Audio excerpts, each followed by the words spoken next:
7,35,000 रुपए के। ये कितने हैं? ये 2 जोड़ी ली हमने। जोड़ी। और ये किस नस्ल के, कहाँ से हैं ये? ये मुल्तान से लेके आए और ये ऑस्ट्रेलियन नस्ल है। ऑस्ट्रेलियन। और माशाल्लाह एक में कितना वज़न होगा?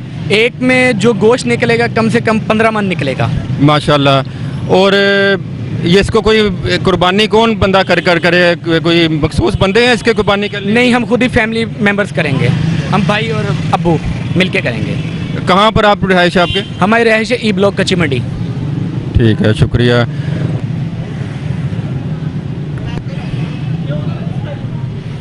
ये देखें आप, इस माशाल्लाह बहुत ही खूबसूरत ऑस्ट्रेलियन नस्ल के ये बैल हैं और मुल्तान से ये इनको ख़रीद के लाए हैं। माशाल्लाह बहुत खूबसूरत हैं, काफ़ी बड़े बड़े हैं माशाल्लाह।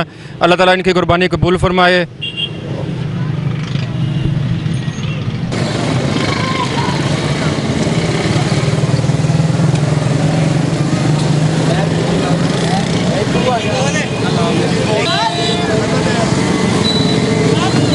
इंटरव्यू वो देंगे एम को वाले भाई।